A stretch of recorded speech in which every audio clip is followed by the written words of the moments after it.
সালামু আলাইকুম। দীর্ঘ প্রায় 17 বছর পর জনাব তারেক রহমান আজকে বাংলাদেশে ফিরে এসেছেন। আর তারই ফিরে আসার পর আজকে সারাদিন খুবই কর্মব্যস্ত সময় কেটেছে। অনেক নেতাকর্মীরা তাকে এক ঝলক দেখেছেন, আবার অনেকে দেখতে পারেননি। তো তারই ফিরে আসাকে কেন্দ্র করে লোকে লোকারণ্য ছিল 300 ফিট, বা তিনি যে যে রাস্তায় ঘুরেছেন, যেখানে গিয়েছেন, একটা হিউজ ক্রাউড ছিল।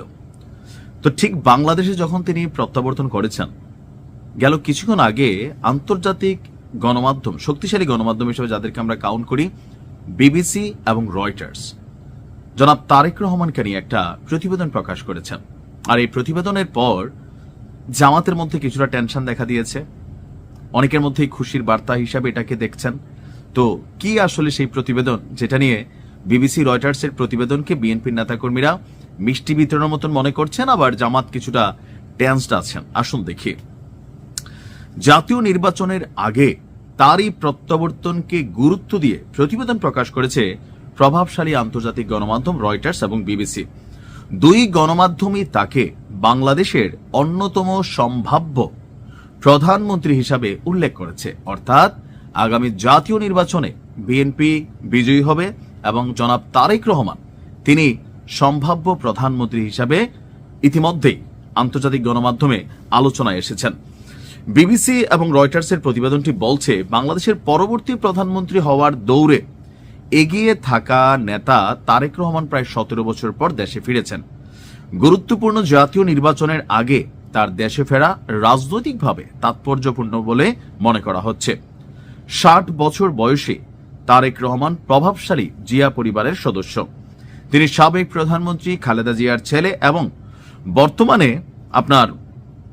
বাংলাদেশ জাতীয়তাবাদী দলের শীর্ষ নেতা। 2008 সাল থেকে যুক্তরাজ্যের লন্ডনে তিনি বসবাস করছিলেন। নতুন বছরে অনুষ্ঠেয় জাতীয় নির্বাচনে বিএনপি ক্ষমতায় ফিরতে পারে বলে ধারণা করা হচ্ছে। সেক্ষেত্রে দলটি সংখ্যাগরিষ্ঠতা পেলে তারেক রহমান দেশের নতুন প্রধানমন্ত্রী হবেন। রয়টার্স বলছে, প্রায় 17 বছর নির্বাচনে থাকার পর দেশে ফিরেছে বিএনপি ভারপ্রাপ্ত চেয়ারম্যান তারেক রহমান। তার প্রত্যাবর্তনে দলের সমর্থকরা নতুন করে চাঙ্গা হবে বলে আশা করা হচ্ছে, কারণ তাকে বাংলাদেশের অন্যতম সম্ভাব্য প্রধানমন্ত্রী হিসাবেই বিবেচনা করা হচ্ছে। তারেক রহমানের আগমন উপলক্ষে ঢাকা শাহজালাল আন্তর্জাতিক বিমানবন্দর থেকে সংবর্ধনা স্থল পর্যন্ত সড়কের দুই পাশে লাখো নেতাকর্মী জড়ো হন। তারা দলীয় পতাকা হাতে স্লোগান দেন এবং ব্যানার, ফেস্টুন, ফুল দিয়ে তাকে স্বাগত জানান। কড়া নিরাপত্তার মধ্যে বিএনপির শীর্ষ নেতারা ঢাকার বিমানবন্দরে তারেক রহমানকে অভ্যর্থনা জানান বলেও রয়টার্সের প্রতিবেদনে উঠে এসেছে। অর্থাৎ শক্তিশালী এই দুইটি গণমাধ্যম তারা যেটা প্রমাণ করতে চাচ্ছে অথবা প্রকাশ করেছে, যে আগামী নির্বাচনে বিএনপি সম্ভাব্য বিজয়ী দল।